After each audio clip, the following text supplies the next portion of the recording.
Bien-aimés, nous sommes en train de vous parler d'un message sur le royaume de Dieu.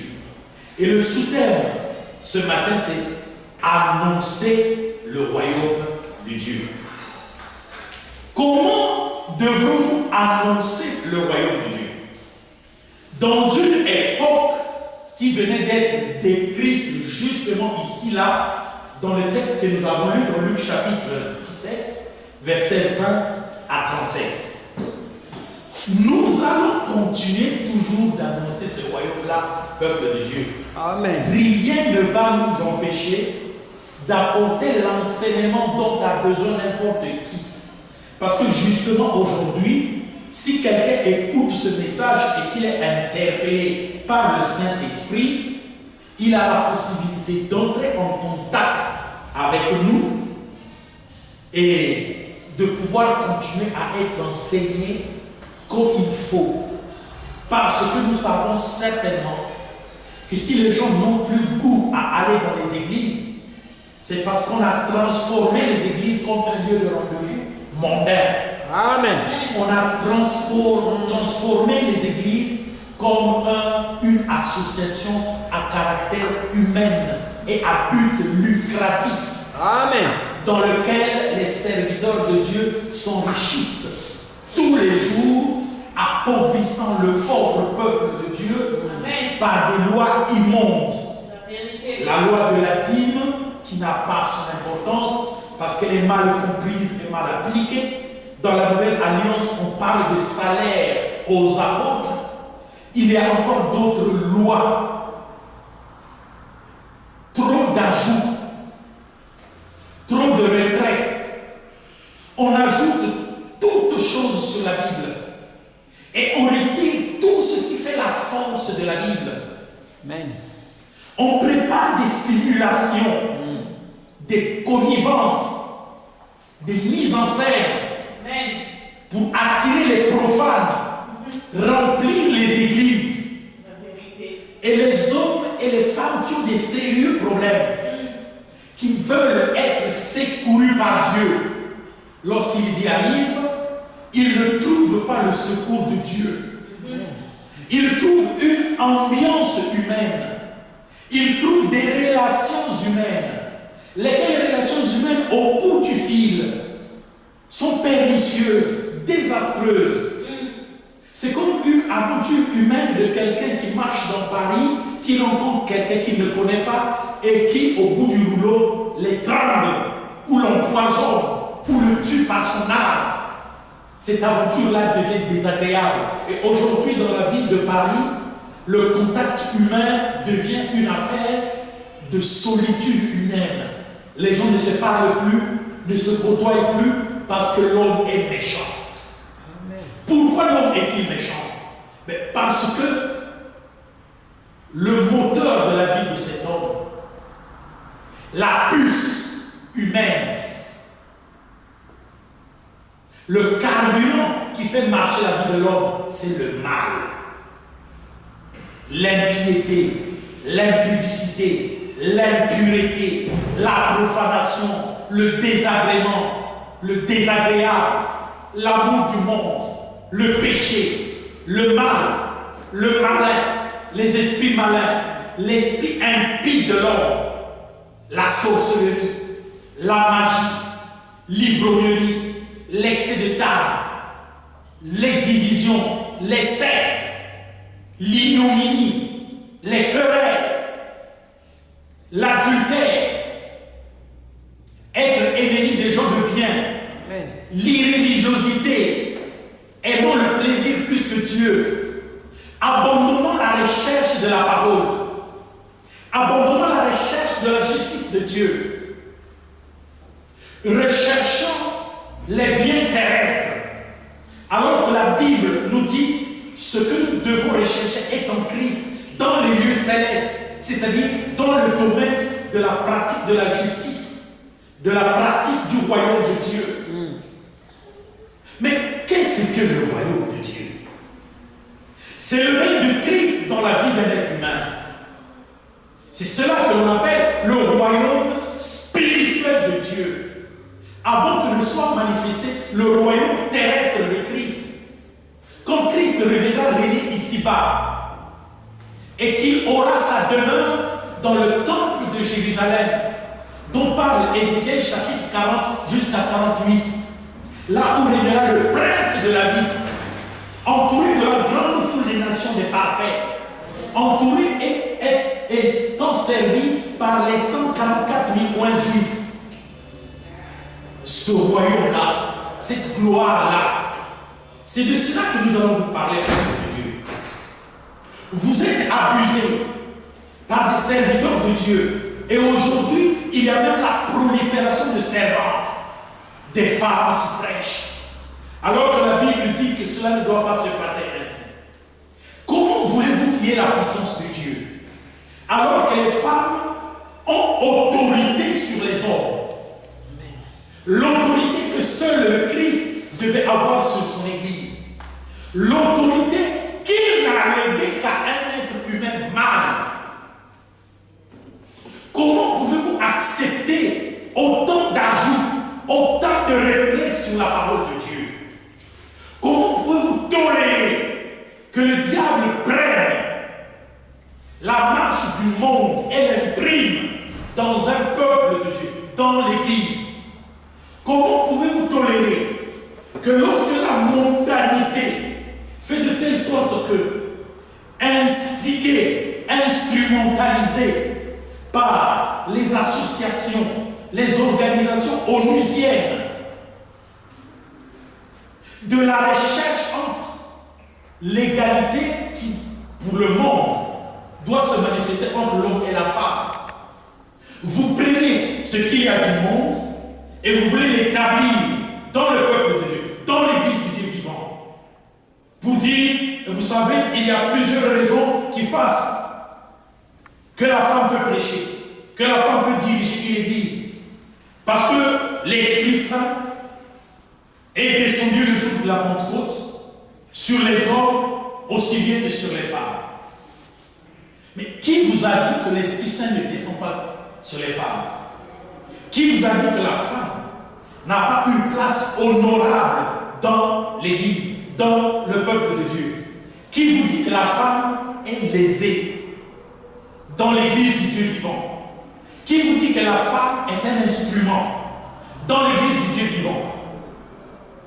Qu'est-ce que vous ne comprenez pas de la parole? Si la parole vous dit que la femme sera sauvée en devenant mère, et les gens disent, mais oui, une femme qui ne met pas au monde, qu'est-ce qui va lui arriver? On vous a dit, la femme sera sauvée en devenant mère et en préservant et en persévérant dans la sainteté, dans la foi et dans l'amour. Cela ne veut pas dire que quand on devient mère, on peut persévérer dans la sainteté, la foi et l'amour. Non. Le rôle de la femme, justement là, en matière d'autorité divine, est bien présenté. Parce que la multiplication de l'humanité passe par la femme. Et c'est glorieux pour le Saint-Esprit de le rappeler à tout moment où on établit la hiérarchie des valeurs dans le peuple de Dieu qu'est l'Église. Donc tout ce que le diable est en train d'ensemencer, tout ce que le diable a ensemencé et qui a entraîné le peuple de Dieu à la perdition, tout cela, c'est pour l'accomplissement effectivement de la parole prophétique du royaume de Dieu. Et vous allez voir, frères, sœurs, lorsque nous allons étudier toutes ces choses, vous allez comprendre qu'aujourd'hui, il n'existe plus un sillon, il n'existe plus des vestiges, il n'existe plus des bastions qui puissent tenir encore tous ces coules, tous ces branles. Parce que l'humanité a abandonné la parole de Dieu. Amen. Et quand la parole de Dieu est abandonnée, c'est la puissance de Dieu qui est rendue inoffensive. Dieu retire sa force. Dieu retire sa puissance. Par conséquent, les personnes qui pensaient trouver refuge auprès du Seigneur, étant mal guidées, et parce qu'on leur a dit que Dieu se trouve dans l'Église, c'est très important ce que je suis en train de vous dire. Dieu ne se trouve pas dans l'église. Dieu se trouve dans sa parole. Amen. Dieu se trouve dans sa révélation. Amen. Sans église, Dieu parlerait toujours. Dieu a toujours parlé. Un lieu, une occasion, une circonstance qui fait que Dieu parle à l'homme est appelé une église, une assemblée. Quand l'homme est convié à écouter Dieu, c'est cela qu'on appelle une assemblée. Et les assemblées, il y en a toujours eu. Dans le jardin d'Éden, c'était sous un figuier que le Saint-Esprit, le Seigneur, entendait rencontrer Adam. Quand il a vu que Adam était allé se cacher. Remarquez que c'est au retour d'une victoire. Au nombre de 319 combattants qui ont vaincu 300 millions des royaumes confédérés avec leurs armées. 300 000 plutôt, 300 000. C'est en ce moment-là que le Seigneur, dans la forme de Melchisédek, a rencontré Abraham, une assemblée. Un autre jour, le Seigneur est allé visiter Abraham et il sortait de derrière le terrain. Il s'est avancé vers la tente d'Abraham. Il a rencontré Abraham. Ils ont communié ensemble. Un jour, le Seigneur a rencontré Moïse dans un palais pharaonique, là-bas en Égypte. Moïse était futur prince. Il lui a dit, Moïse, tu n'es pas un futur roi d'Égypte, mais toi, tu es le descendant de la tribu de Lévi, de ces esclaves-là que tu commandes. En ce moment, Moïse, ayant reçu la vision du Seigneur, se réveillant, a décidé d'abandonner tous ses privilèges pour aller vivre la vie de ses frères rendus esclaves en Égypte. Et comme cela causait problème, et qu'il a voulu se présenter devant son peuple comme juge et libérateur, le peuple souffrant a régné son libérateur et son juge. Moïse, qui hier avait tué un Égyptien qui faisait du mal à un juif et qui aujourd'hui était en train de mettre la paix entre deux frères juifs, s'est enfoui, a bravé la route du désert pour se retrouver à Madian, en Éthiopie. Et de là, il est devenu berger. Il a appris pendant 40 ans les lois de Yahweh par son beau-père Jéthro, sacrificateur de Madian ou d'Éthiopie. Et un jour, pendant qu'il était en train de paître le troupeau de son beau-père sur la montagne du Sinaï, le Seigneur lui est apparu dans un buisson qui brûlait, mais qui ne consumait pas. Et le Seigneur a dit, j'ai entendu les cris de mon peuple qui souffre en Égypte. Et je suis descendu pour le délivrer, mais au travers de toi. Le Seigneur, un jour, dans un village comme ça, il a rencontré Élie, le Tishbite. Personne ne peut dresser la généalogie d'Élie. Et Élie, dont on ne connaît ni père ni mère, et qui n'avait jamais été formé par n'importe quel prophète, s'est avancé pour révéler la parole de Dieu à un peuple qui avait totalement abandonné Yahweh, l'Éternel. Et c'est lui qui a rétabli l'autel de Yahweh dans une nation israélite livrée aux prêtres de Baal et d'Astarté, ces faux prophètes-là, qui entraînaient dans l'idolâtrie et l'apostasie le peuple du Seigneur, trompé par Satan. Un jour, le Seigneur a rencontré Jérémie. Là, un sacrificateur mettait tout son temps à servir le Seigneur d'après les lois que Moïse avait établies. Et du coup, le Seigneur lui a révélé la parole. En ce moment-là, il a parlé contre le temple de Jérusalem et contre le peuple d'Israël. Il a été combattu par des faux prophètes. Il a été combattu par les sacrificateurs, par les Lévites, par le roi, les princes, les administrateurs, les anciens d'Israël. Mais lui, seul contre tous, a tenu ferme, annonçant la volonté du Seigneur, et le peuple est allé en esclavage comme lui, il avait prophétisé. Un jour, il a plu au Seigneur d'envoyer Jean-Baptiste au travers de la proclamation d'un ange rencontrant dans le temple de Jérusalem, s'il vous plaît, un sacrificateur qui avait été choisi par tirage au sort d'aller présenter les offrandes, le parfum sur l'ascensoir, juste là en face du rideau. Il dépose l'encens sur l'encensoir, et c'est en ce moment-là qu'un ange vient lui dire: Zacharie, tes prières sont montées vers le Seigneur. Et il a entendu les cris de la stérilité de ta femme Élisabeth. Ne t'en fais pas, elle va enfanter un fils. Et tu lui donneras le nom de Jean. Il sera grand devant le Seigneur. Il tournera le cœur des pères vers les enfants. Il tournera le cœur des rebelles vers les sages. Étonné, mais ayant vu l'ange, il a dit: mais comment cela arrivera-t-il? Zacharie, souverain sacrificateur, qui normalement devait connaître toutes les lois, Zacharie qui devait connaître comment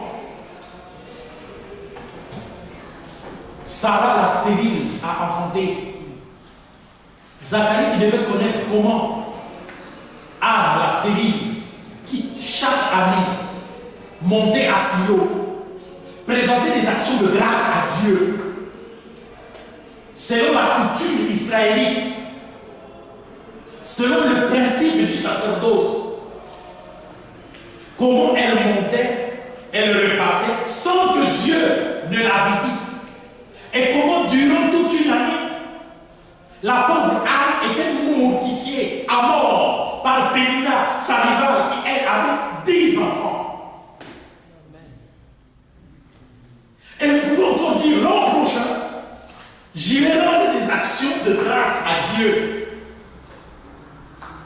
Et Dieu aura pitié de moi, il me donnera un enfant. Elle montait, elle descendait. Et la Bible ne nous présente pas pendant combien des années elle y est montée. Peut-être 10 ans, peut-être 20 ans.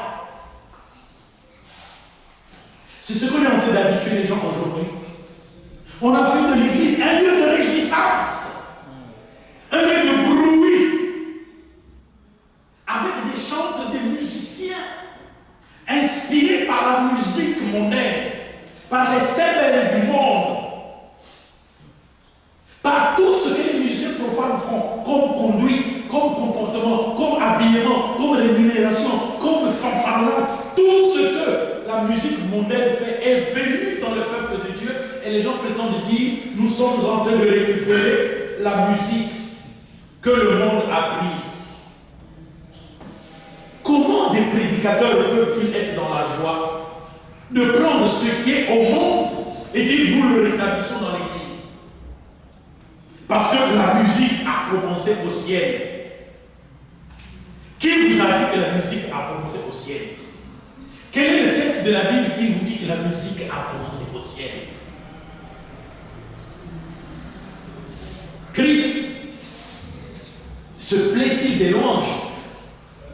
Les gens ne comprennent pas.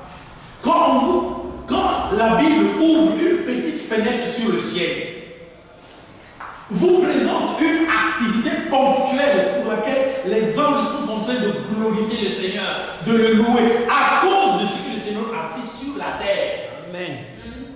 Vous dites: la musique a commencé. Mais on vous présente quelque chose qui s'est passé sur la terre et pour lequel les anges chantent les louanges de Dieu. Parce qu'une délivrance a été réalisée sur la terre. Cela ne nous présente pas le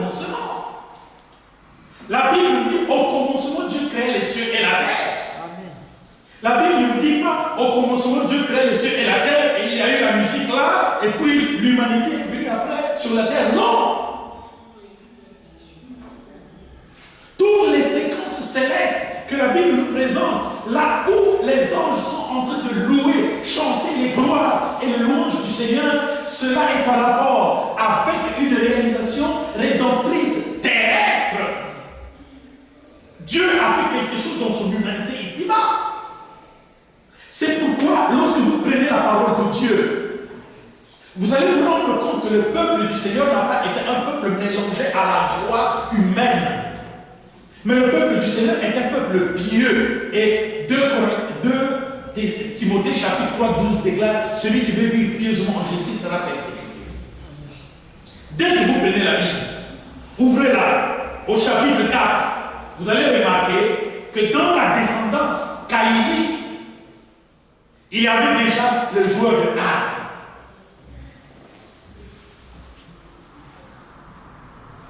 Dans Genèse chapitre 4, à partir du verset 22 jusqu'à 24, vous allez voir que là-bas, très tôt, dans le royaume de l'autre, il y avait déjà les joueurs de harpe. Parce que la musique profonde, l'homme est grégaire. Il se réjouissait déjà. Alors que vous savez vous-même que là-bas, ils étaient tous dans le péché et pleinement dans les péchés. Continuez d'observer la vie. Vous allez vous rendre compte que si nous commençons à partir des événements du jardin d'Éden, il s'est écoulé 2500 ans avant que vous ne voyiez, avant que vous n'entendiez le peuple de Dieu se réjouir. Et le premier peuple qui s'est réjoui, c'est effectivement le peuple d'Israël délivré de la captivité égyptienne. En ce jour-là, Moïse entonna un cantique. Et Anne, la prophétesse, grande sœur de Moïse, prit un tambourin, stimula le peuple pour chanter ce que Yahweh l'Éternel avait fait. Après 2500 ans, le peuple de Dieu n'est pas connu pour la réjouissance. C'est pourquoi le proverbe dit: vaut mieux aller dans une maison de pleurs que dans une maison de fête. Amen. Mais pourquoi la maison de pleurs? Parce que la Bible dit: au temps du malheur, réfléchis. En d'autres termes, le Seigneur veut nous faire comprendre que le peuple de Dieu doit être un peuple réfléchi. Parce que il y a une différence aujourd'hui de peuple de Dieu. Le peuple qui crie parce qu'il souffre et le peuple qui réfléchit parce qu'il souffre. Dans la parole de Jude, versets 5 à 16, le verset 16 déclare que tous ceux qui se lamentent seront détruits.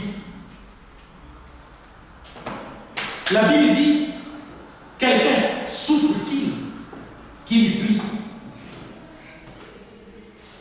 Quelqu'un est-il dans la joie qu'il chante? Amen. Quelqu'un est-il malade qu'il appelle les anciens, ainsi de suite? Vous connaissez toutes ces choses. Donc, là où il y a eu une rencontre entre Dieu et l'être humain, c'est une assemblée. Paul enseignait la parole de Dieu dans des maisons. Il enseignait la parole de Dieu à l'aéropage. C'est-à-dire un lieu qu'on considérait dans les temps modernes comme un symposium. Un lieu où n'importe qui peut apporter sa thèse, sa doctrine, sa théorie, sa théologie, sa philosophie. Il est arrivé là. Il a placé l'enseignement du Seigneur Jésus-Christ en face de tout le monde. Paul enseignait la parole de Dieu dans les synagogues. Et à Corinthe, lorsque les gens décriaient la voix du Seigneur, il a abandonné d'annoncer dans les synagogues. Il est allé dans une école d'un certain moment. Et c'est là où il a enseigné la parole. Dans une école. Donc la parole de Dieu peut être présentée partout. Mais ce qu'il y a d'important, c'est qu'une assemblée, c'est déjà la réunion entre Dieu et un être humain. la vie spirituelle que nous sommes en train de vous présenter parle du lien entre Dieu et toi, personnellement, pas en groupe. Comment est-ce que toi tu vas te préparer? C'est de ça que nous sommes en train de vous parler. Annoncer le royaume de Dieu, c'est annoncer ta préparation à toi qui m'écoutes, à rencontrer le Seigneur. Maintenant, on ne rencontre pas le Seigneur comme Israël a rencontré le Seigneur. Israël était un peuple qui avait une relation collective avec Dieu, une relation nationale avec Dieu, à tel point que Achan pouvait voler les idoles. Et Dieu a donné la défaite à tout un peuple. Parce qu'au milieu d'eux, il y a un seul père d'une famille qui a volé les idoles. L'interdit a frappé toute une nation. Et quand, comme le veut la parole de Dieu, Achan a été lapidé, l'interdit était ôté. Alors le peuple pouvait remporter la victoire sur la petite nation, la petite ville de Haï. La parole de Dieu. Il faut la comprendre les dispensations. Là, nous sommes en train de parler du royaume de Dieu. Maintenant, remarquez comment est-ce que Luc a-t-il présenté cette séquence où Jésus va nous donner les renseignements prophétiques sur la venue du royaume de Dieu. Ça commence par un dialogue entre les pharisiens et Jésus-Christ. Les pharisiens s'avancent. Il dit, Jésus, quand viendra le royaume de Dieu? Amen. Luc nous dit, le royaume de Dieu ne vient pas de manière à frapper les regards. Ça, c'est la réponse que Jésus donne aux pharisiens. Remarquez, les pharisiens posent bien une question. Quand viendra le royaume de Dieu? Ils posent une question sur la temporalité, sur l'heure, la période, le moment, la circonstance de temps. En quelle année, en quel mois, en quel jour, à quelle heure le royaume de Dieu viendra-t-il? Quand viendra le royaume de Dieu? Nous te posons cette question, Jésus, parce que nous t'avons suivi depuis que tu as commencé de prêcher. Tu as commencé par dire, répentez-vous, le royaume de Dieu est proche. Et après, tu commences à dire, répentez-vous, le royaume des cieux est proche. Nous ne te comprenons pas, Jésus. Mais nous avons une préoccupation. Quand viendra le royaume de Dieu?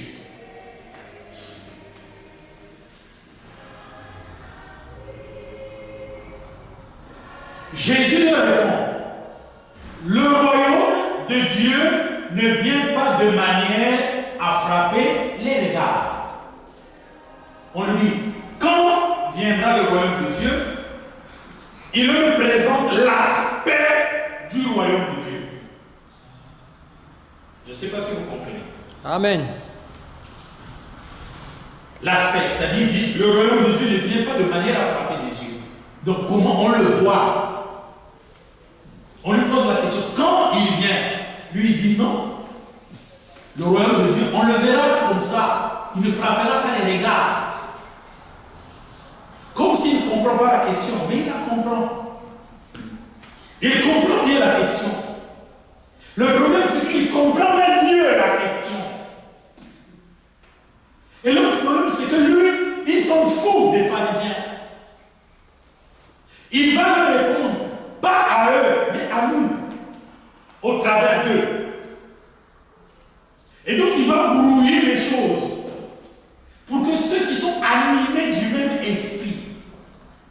que les pharisiens ne comprennent pas quand viendra le royaume. Mais que ceux qui sont animés du Saint-Esprit aient l'enseignement sur quand viendra le royaume de Dieu. C'est à nous. Vous allez voir, frère, cette question-là sera encore posée à Jésus par les apôtres. Parce que quand le Seigneur s'est adressé à eux, en cette occasion-ci, les apôtres n'avaient pas compris et ils sont restés dans leur soif.